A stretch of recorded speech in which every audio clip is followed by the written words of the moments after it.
the weather forecast with Coloca and its multi-purpose banquet hall, Il Palazzo.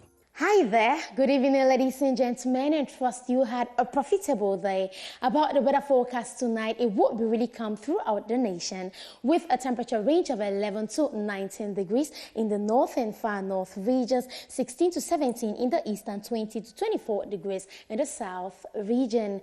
We would also have in the west littoral and southwest regions a temperature range of 14 to 23 degrees. We now take you over to the northwest region where this evening there would be a 0% chance of rainfall, and by morning it would be the same situation with the highest temperature at Ndop.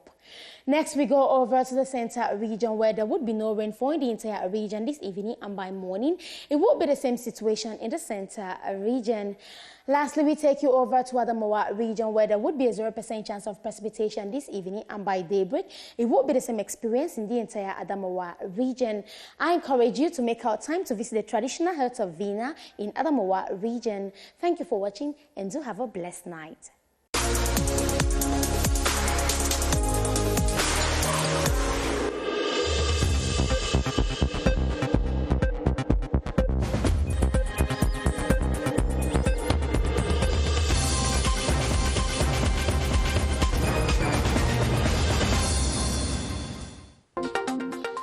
President Paul Biya applauds strides made in the domain of health, social housing, and job creation. Tonight, we come back on these achievements made in 2019.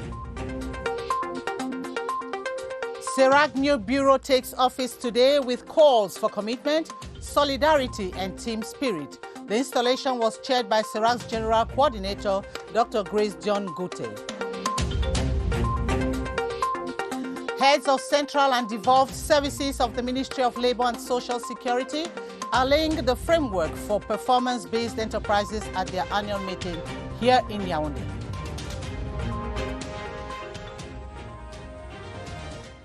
Thanks for joining us on the 7:30 News. I am Gladys Tata. The head of state's New Year message to the nation talked of great strides achieved in the education, health, employment sectors, just to name a few.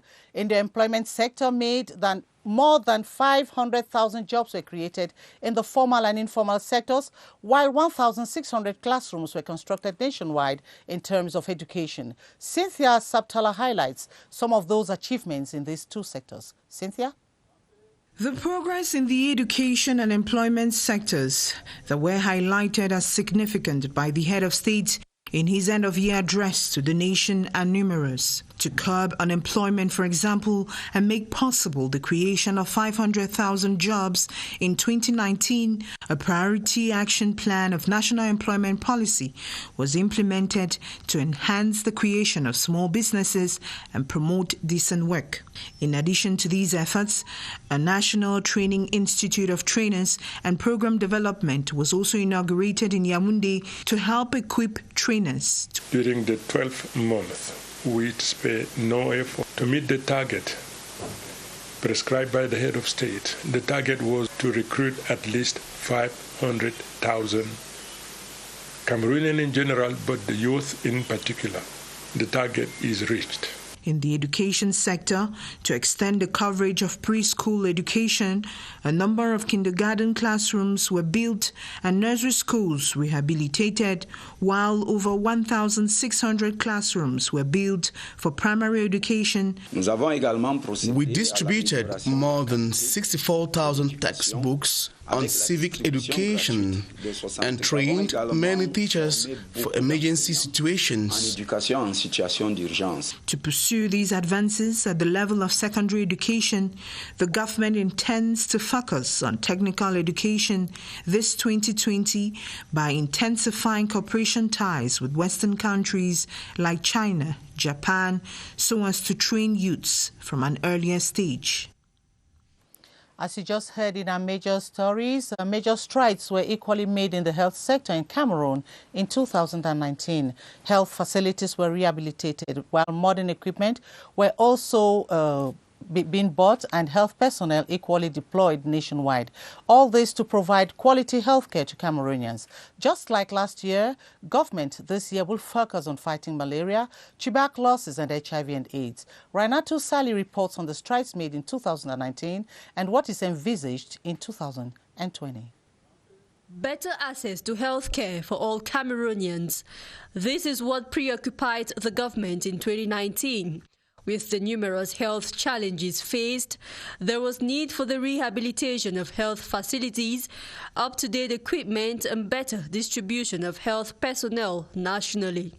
The Ministry of Public Health didn't relent in its effort of implementing the universal health coverage, which provides financial risk protection for Cameroonians.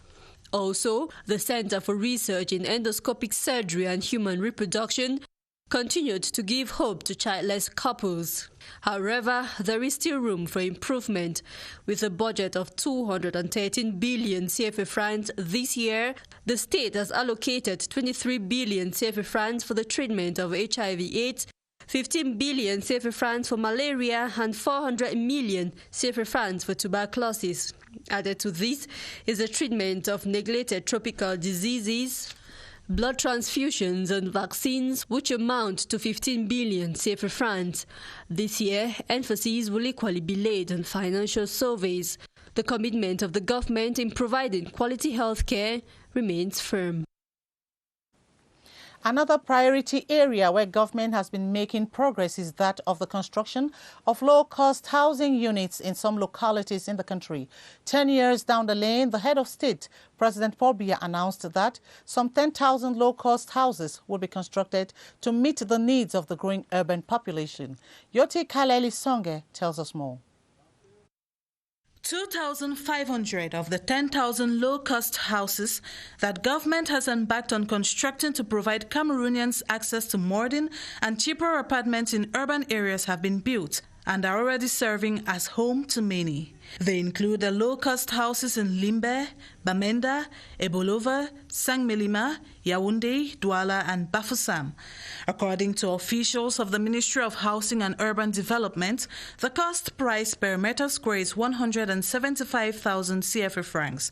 Therefore, a 3-bedroom apartment costs about 17 million CFA francs, while 4 bedrooms cost between 20 to 22 million CFA francs, which they say is relatively cheaper compared to if individuals were to buy a plot and building material. However, 6,000 low-cost houses are still under construction to meet the needs of the growing population in urban areas. This to further improve on the living conditions of Cameroonians, which remains a priority this 2020, as the head of state, President Paul Biya, reiterated in his December 31 address to the nation.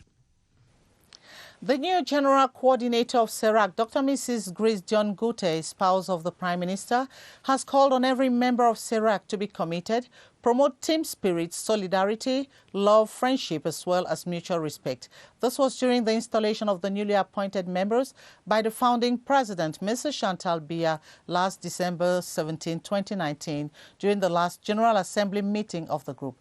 Today's event also marks the takeoff of CERAC's projects for 2020, as Staff Lady Enanga Kebi tells us.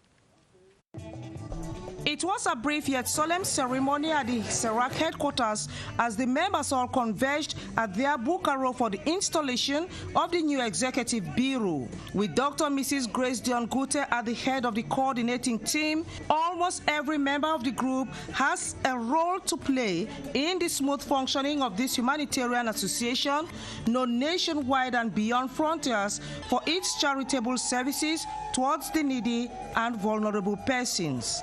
Comprising both the national and the diplomatic organs, CERAC with Mrs. Chantal Biya has gone beyond national frontiers to spread the notion of team spirit, solidarity, consolidating peace and friendship ties, and creating an enabling environment for the spouses of diplomats who actually feel at home in Cameroon, though away from home. Dr. Mrs. Grace Dion Gute insisted that love, self-sacrifice, sisterhood, and the effective presence of members must be felt in order for them to succeed in their mission as ambassadors of peace and friendship prescribed by Mrs. Chantal Biya. Do everything possible to continue to be deserving of the great trust that the founding president has placed in you. The key words for success are enthusiasm, availability, self-sacrifice, competence, and the spirit of openness, collaboration, and teamwork. We are one, we are together, we are one. This installation ceremony also marks the effective takeoff of the plan of action of CERAC for the year 2020. CERAC women, like peace-loving Cameroonians, are appealing for peace to reign in the crisis regions of the country, notably the southwest, the northwest, and the northern regions. Issues of performance in the labor and social security subsectors and strategic actions to be carried out in 2020 in a bid to improve work environment in Cameroon were at the center of discussion at the annual conference of Central and External Services of the Ministry of Labor and Social Security. Chaired by Minister Gregoire Owona, officials equally brainstormed on the challenges of the previous year and defined a roadmap for 2020. Details with Beatrice Ngom. 2019 was an intense year in the Ministry of Labor and Social Security. The strive to promote a decent working environment, social security for all workers, labor norms, and social dialogue among disgruntled workers prevailed. But these achievements were met only to a lesser extent. The Minister of Labor and Social Security has brought officials from his central and external services to brainstorm on the way forward in 2020. The strengthening of the operational capacities of promoters, managers involved in the management of mutual aid funds in order to define the role in the implementation of the universal health coverage. In 2019, workers' insurance coverage rate stood at 22.7%, and some 167 mutual loans and savings schemes were created across the national territory. But again, 2020 will see the ministry go beyond this. We are doing a lot to ensure that a greater number of Cameroonians are covered. And of course, we have collective disputes that will come up every day. The Ministry of Labour has the mission to ensure that collective disputes are regularized. Proposals from this annual conference, therefore, will not only focus on dynamizing performance in the ministry, but also on ensuring the ratification of international labor conventions. Some 20 lead criminal investigators of the National Gendarmerie selected from across the country and trained in Yaoundé have been instructed to contribute to fair judgment and help get Cameroon out of the current difficult security context. The commander of the 1st Region of the National Gendarmerie, Brigadier General Jibo Useni, was speaking today in Yaoundé as he presided at the graduation ceremony. We have details of this report with Kilian Difan. It is the 31st batch of trainees of the National Gendarmerie Higher Center of Criminal Investigation. In 40 days of an intensive course, 20 lead criminal investigators graduated with abilities to handle the complex security context of the country. When there's no leader, there will be disorder. So, they were given all the techniques to gather, organize, coordinate their jobs on the field and to better manage crime scene. Brigadier General Jibo Hussein, commander of the 1st Gendarmerie Region, who represented the Secretary of State at the Ministry of Defense in charge of the National Gendarmerie, told the new lead investigators that they had a new challenge. From the knowledge we have acquired here during these 40 days, in our unit we'll be able to apply and make sure that our procedures are well done so that we won't have problems of procedures being rejected at the level of the legal department. The commander of the Gendarmerie High Command Schools and Training Centers, Kang Yayap in Yaoundé, and the Dean of Studies in different speeches appreciated the High Command for the training they described as timely in the country. We now take you over to the northwest region, where some personnel of the Cameroon's Defense Forces who received epaulets promoting them to higher ranks have promised to step up efforts in defending the country's territorial integrity. The traditional epaulet award ceremony in Bamenda was presided at by Northwest Governor Adolphe Lele Lafrique. Kilo Valérine Sala reports from CRTV Northwest in Bamenda. It is a traditional military event this Wednesday, January 1, 2020, at the Bamenda's Commercial Avenue Grandstand. But beyond the tradition, it is an avenue to recognize hard work and loyalty to the military hierarchy. I've been working now for 18 years, and I've had my new promotion today. It symbolizes good work. There's a work of conscience, discipline, and the merits from my chef. I'm very happy for this promotion. It will help me to work hard and be loyal with my country. The promoted military officials in the region include 5 officers, 2 colonels, 3 second lieutenants, 33 non-commissioned officers, and 3 soldiers of the rank and file. A similar ceremony also took place in the North region, where newly promoted military officials of that part of the country were exhorted to be diligent and serve the nation with utmost loyalty. The call was made by Governor Jean Abaté during the Epaulet Awards ceremony in the presence of top military officials of the region, as we hear the following report with Tony Nanyongo in Garawa. It was a double celebration for the more than 100 officers and non-commissioned officers in the North region. First, for seeing a new year and being promoted in their career. Moving to a higher rank, according to the officers, is a call for them to be more diligent, collaborate, and continue to work hard for peace in the region. I have much emotion for the day. My promise is to continue and have another ring again. I have to thank the High Commandment for the new ranks. I thank all my colleagues, all my chiefs. I wish peace for all of us for the new years.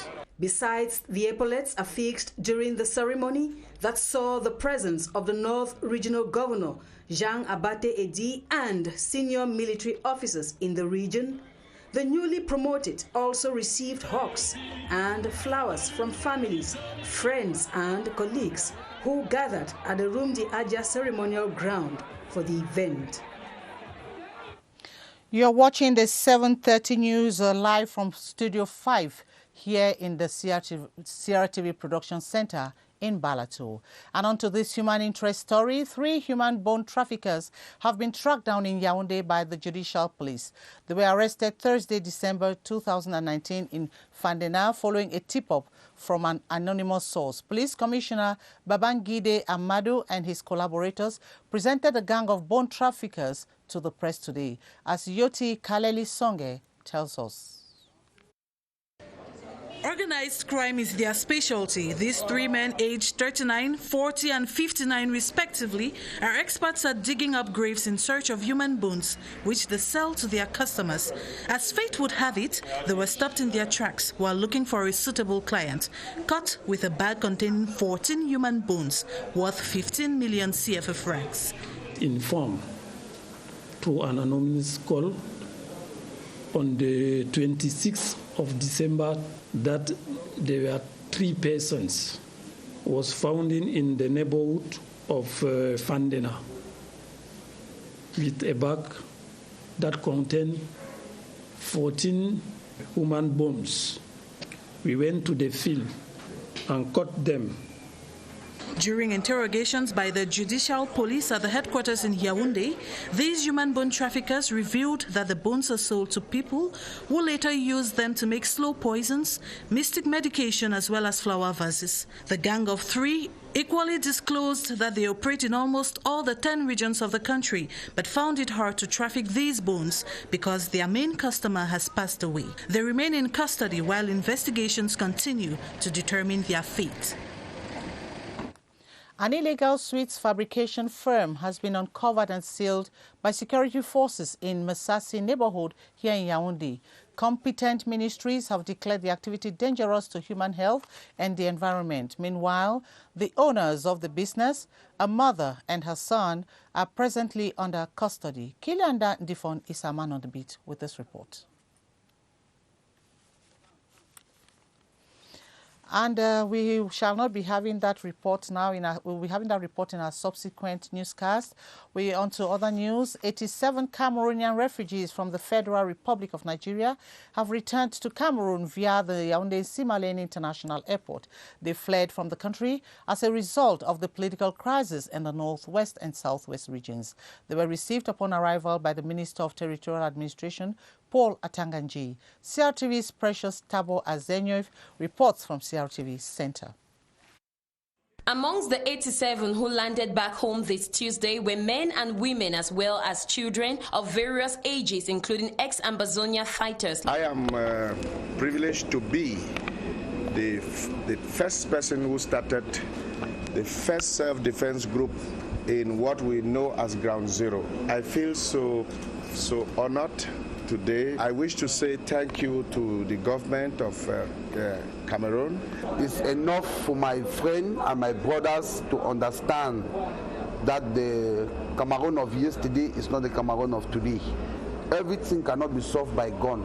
Heavily pregnant Marinash, who fled from Kumba for fear of being killed in the fight, was visibly elated to be back home after her ordeal in Nigeria. I feel so happy to come back to Cameroon.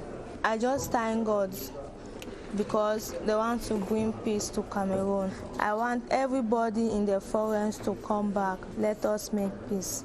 It is worth noting that the return of this first group of refugees into the country is an indication that the major national dialogue some 3 months back is already bearing fruits. Again, the presence and warmth of Paul Atanganji, Minister of Territorial Administration, and his colleagues of Minas, Minedup, Minrex and other authorities portray government's firm resolve to put an end to the crisis and ensure the return of total peace in the country.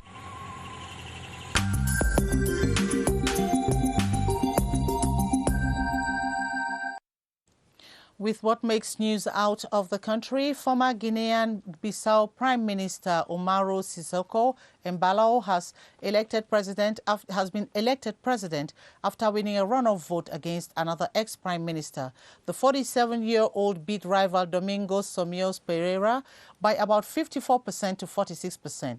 The Electoral Commission announced. Out of Africa, the United States Air Force has targeted and killed Iran's most senior military's commander, Wassem Soleimani. General Soleimani was a major figure in the Iranian regime. These stories and more with Annabelle Tabi Nto. In the world this week, Umaro Sissoco Embalo is Guinea-Bissau's newly elected president.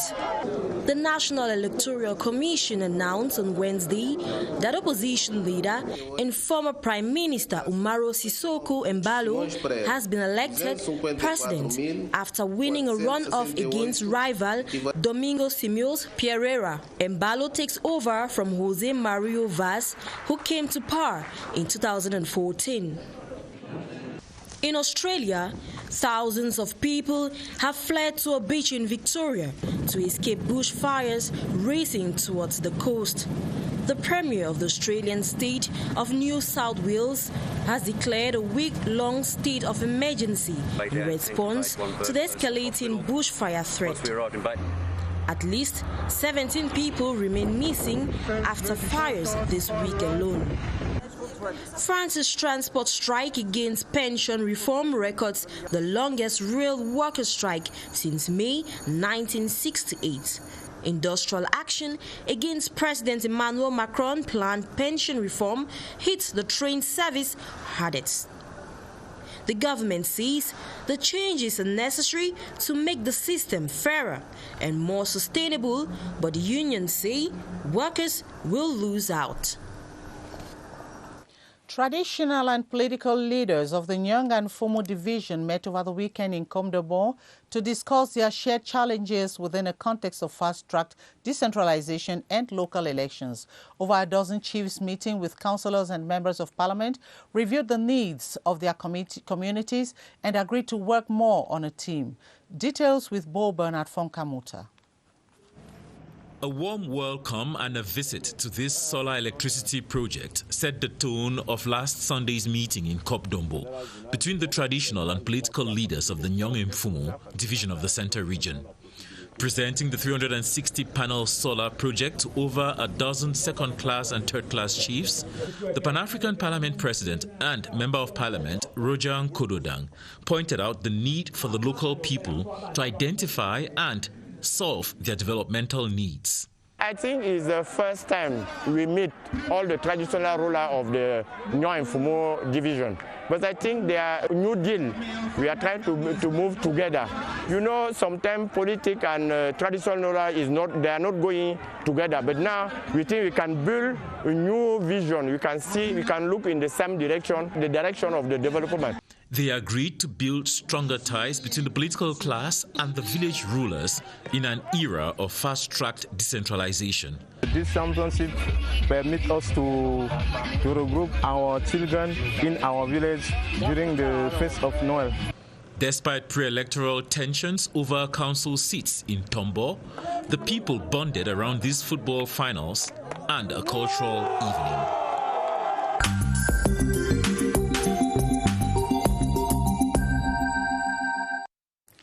This weekend's cultural agenda will be characterized with film projections, games and concerts.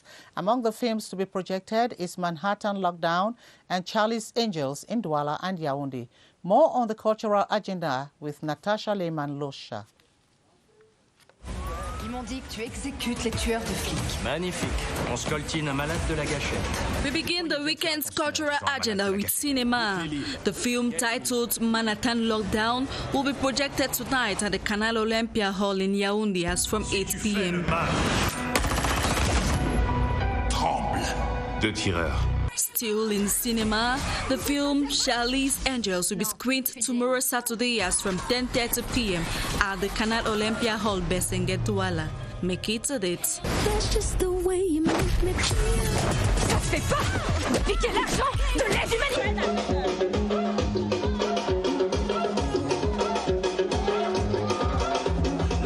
The 14th edition of the Yaoundé Trade Fair, known as YAFE, which lasted 18 days, draws the curtains this Sunday, January 5, 2020, after several activities such as exhibitions of goods, games and entertainment.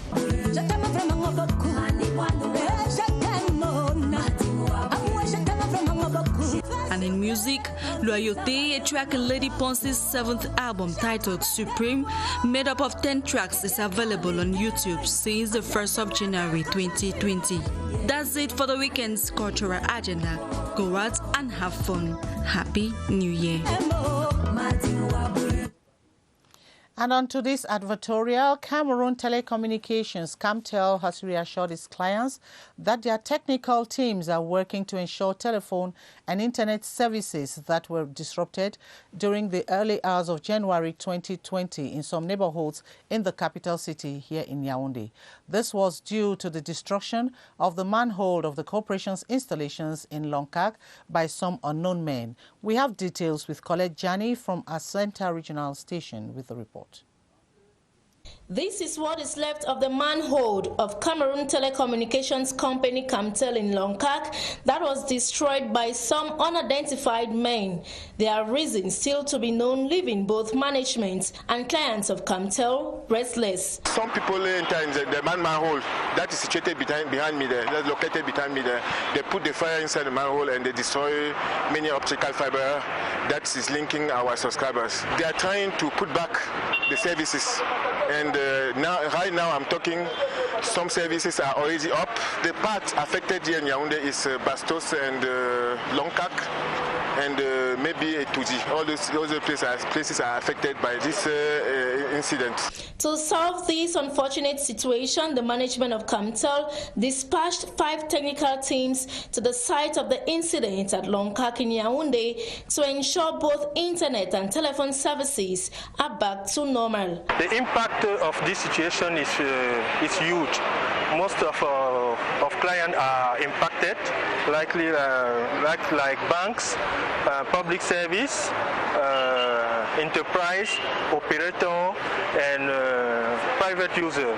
The general manager instructed us to take all the disposition to make that the service are back to normal. The technical teams are mobilized to make sure that all the service will be back to normal in 48 hours. The incident, which is the first of its kind, has been reported to the Delegate General of National Security for further investigation. The National Telecommunications and Internet Service Provider in Cameroon, Camtel, on her part has reassured her clients that they will continue to deliver quality services to their customers because within the framework of the company's new vision, customers are at the core of her priorities. And in sports, Cameroon's national male and female volleyball teams are streaming up towards the Africa Zone Volleyball Qualifier tournament to the Tokyo 2020 Olympic Games. Team cohesion and the fitness of players were key in today's training sessions for both selections at the Yaoundé Multipurpose Sports Complex. Jeffrey Abane reports that confidence levels are high for a potential double qualification in volleyball for Cameroon. A session at the gym to work the muscles, and then some work on serving and ball reception were key on today's 3-hour training menu for the volleyball Lionesses. The African champions are fresh from a training camp in Poland and are in the right spirits to take on the Olympic qualifier challenge despite the unavailability of Africa's best, Laetitia Moma, and the continent's best female libero, Nasser Raissa, absent from the squad for health reasons. It's a team. There is those who come, those who don't come, some competition, so we have just to do with those who are here, and I know that we'll continue to work, so we'll try to work more and to be ready for the first game. In attempt to fill up the gaps, Coach Jean-René Akono has vested confidence on a few young talents, key amongst which is Isa Kati Ambassa, enjoying her first call-up from her club in France to replace Raissa Nasser in the vital position of libero. Also hopeful of a ticket to Tokyo, today's training session for the male volleyball selection was one to harmonize the skills and tactics of the international and local players. The international players just came, so we are integrating all our playing styles and tactics that are going to really help us in the competition. And the one we are using, I think, is very efficient to give us a qualification. Both selections continue training tomorrow. The Lions fly to Egypt this Sunday, where they shall attempt to grab their qualification, while the Lionesses begin their challenge at home, same day.